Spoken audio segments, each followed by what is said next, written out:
Hello, Bart. How's it going? Good. How are you? Pretty good. Thank you for coming on and being so patient with us. Thanks for having me. All right, you got a hand for us? I do. Okay. Two five Bellagio. It's a 500 cap, Oh, okay. eight handed. We're 1,000 effective. So 2-5 at the Bellagio. Bellagio is the interesting thing about this is that they just have always sort of been steadfast with this cap, right? In the 2-5 game. It's been 500 for as long as I remember, and it might be the only 500 2-5 500 cap game in Vegas. We had a couple in LA, Hollywood Park, and actually it might just be Hollywood Park and Commerce, but I know that Bellagio is always 500, and I don't know if Yeah, there's I'm any other I'm 2-5. relatively new to Vegas. I just moved out here last July. Okay. But yeah, as far as I'm aware, it's the only 100 big blind cap game. Yep. Okay. Caesars has a 500 cap game in their 2-5. Walker Gibson says, "Are you sure?" Because I remember the Caesars 2-5 game used to be uncapped. I think it's 1K now, but I used to play the Caesars 2-5 uncapped game. All right, so 2-5 1,000 effective. Okay. So the two villains in the hand are the easily the two most solid players at the table. They Okay. both VPIP real low, and I mean reasonably low, and that had a lot to do with how I played the hand. Um, they're really the only two guys that I'm not, ideally interested in getting involved with in a lot of hands. Um, but at any rate, I'm in the big blind. The low jack opens to 20. Okay. The cutoff calls, Okay. and I'm in the big blind with ace of spades, queen of clubs, Okay. and I decide to call rather than squeeze. Yeah, I mean, I think this is going to be a raise here a lot for me. You do have stack depth too. You said that these were the two guys that you thought were the most competent players that were in the hand. Is that right? Yeah, but easily, yeah. Yeah, but even still, though, I think it's just, I mean, definitely typically. I mean, whenever you get an overlay where there's a dead call, you're supposed to be three betting your hands here just because of the dead money. Where I would start to call ace queen off is like you get an early position open and then you're just heads up.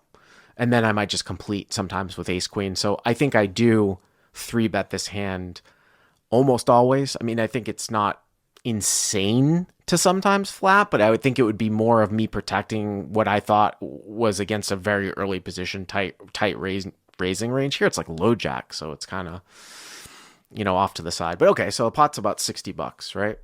Yep, Yep. yep. So flop is queen of diamonds, ten of spades, six of spades. Queen of diamonds, 10 of spades, 6 of spades. Okay. So low jack goes 35, Okay. cutoff calls, and this is another spot where I play it passively. I just call, and I can absolutely see a raise here, but Well, not typically a spot that I would be in. I'll have to think about this one because you have a really strong hand that I'm going to be doing a lot of three betting with. Pre. So I don't think it's overly passive to just call. You have a couple of good things going on here for you in the sense that you've got the ace of spades in your hand, queen. So I could see some raising here, but I mean I don't think I'm not gonna inviscerate you for saying, oh my God, this is a raise all the time, right? Because you're kind of playing out of a flat call scenario. You don't have two pair. You are blocking aces, right? You're losing the kings, but I don't think it's. Honestly, if I found myself in this spot, like maybe sometimes if I'm conserving a stack in a tournament, I would probably do a whole lot of calling. Although in a tournament, if I was short, maybe I would just get it in. But I don't think it's really anything that's like a mistake, I would say. well, good. I mean, my thought in time was I just didn't see what worse hand would call.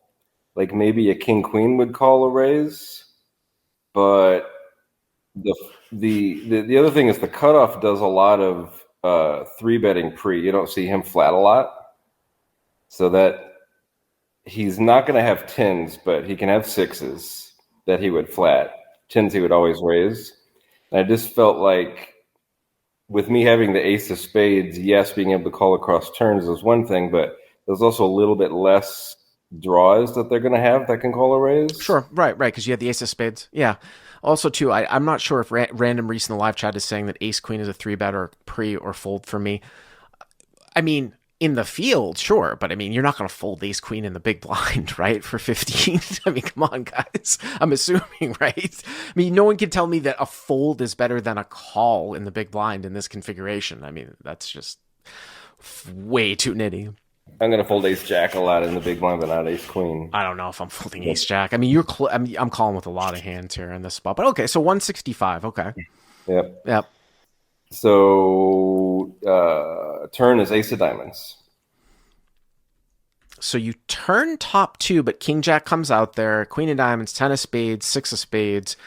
Turns the queen of diamonds. Excuse me. Turns the ace of diamonds. So now front door spades, back door diamonds. Okay, this is interesting. So did you ever think about leading this card?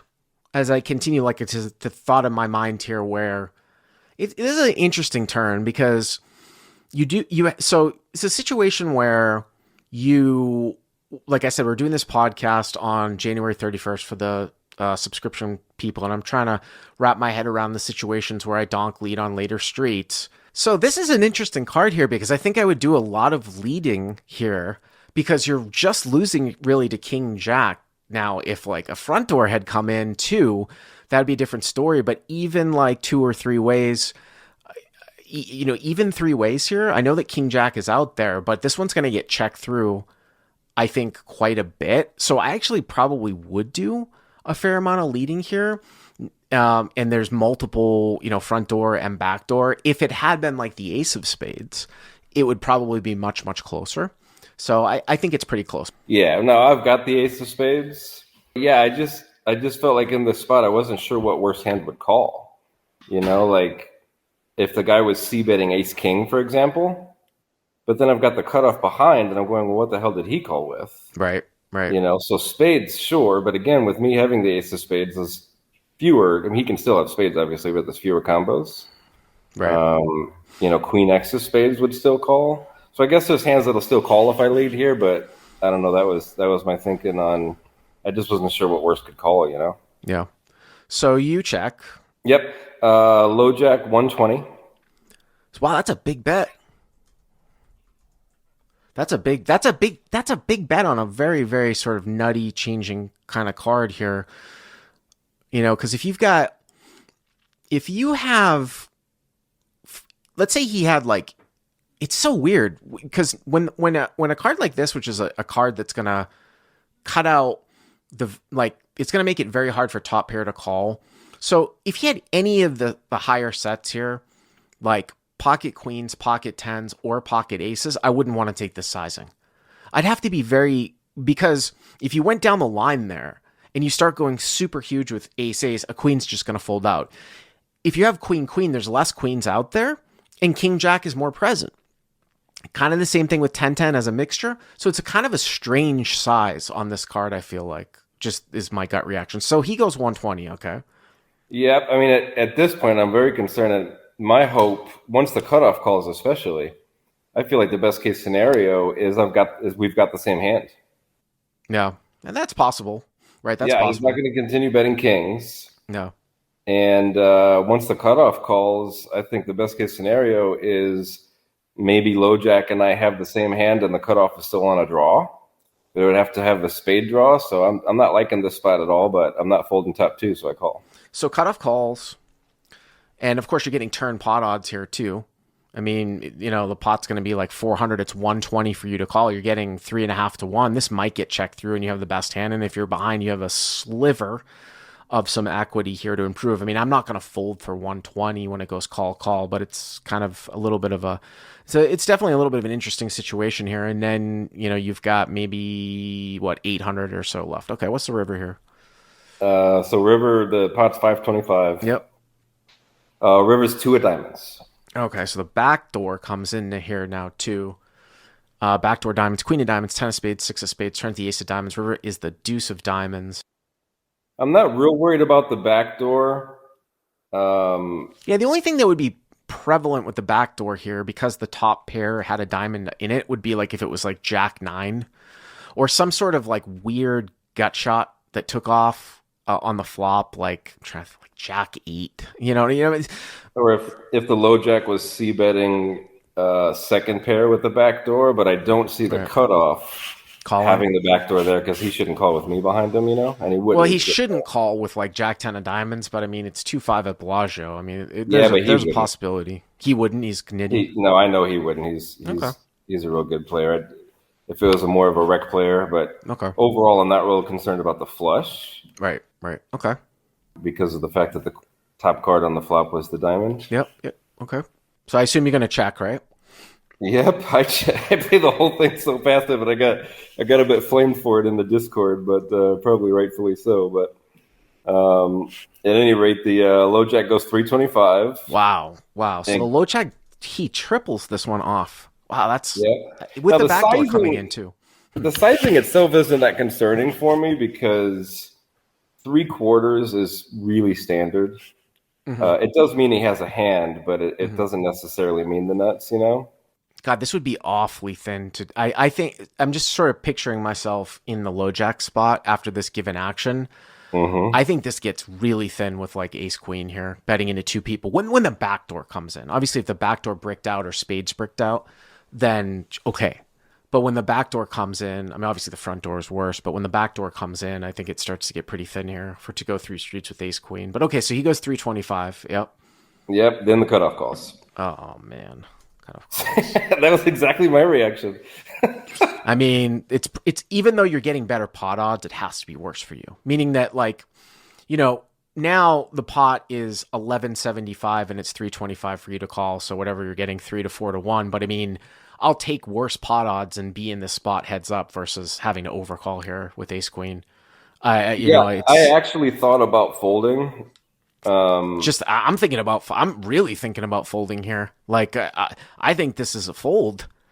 I mean, Yeah, that's my gut react. I mean, that's kind of my gut reaction. I mean, sometimes I know that these games can be a little bit.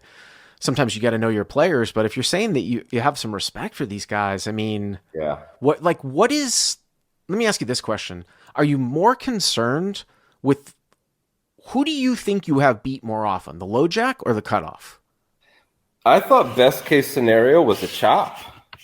I was actually thinking calling 325 to make half of the 1175. Not that I actually have the best hand.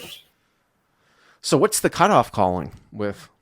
Right, exactly. And I mean the only thing is I don't see a whole lot of sets because the only sets he's going to have is sixes because like I said he would have three bet pre with tens or queens. I mean, here's the thing. Here's my take on it. If the cutoff folded, you probably have to call against the low jack heads up, but I think I fold here now. I actually think I fold here now, especially if it's against two people that I respect. So did you call? What ended up happening? I did. Yep. I called. Low jack did have king jack. I think it was hearts. Yeah. Yep. And the cutoff didn't show. He told me later that he had a set. And Well, I I said, well, mean, why the hell we did you can raise never. it? Yeah, I mean, we don't know if he's telling the truth. Yeah, yeah, yeah. Yeah. I mean, he Uh, called the turn with something. And I mean, unless he missed a flush draw or something. But I mean, I obviously it's possible he could have a set, but he could also have he could have aces up here too, like a worse aces up or some other two pair. I mean, you have top two, but this does not surprise me. This is why I think the gut for me is that heads up. This is a psi call, and sometimes against the biggest nits in the world, I might find some crazy fold, but I'm probably not going to overcall here when the backdoor comes in. But thank you very much for the call. I appreciate it. yeah, thank you. All right.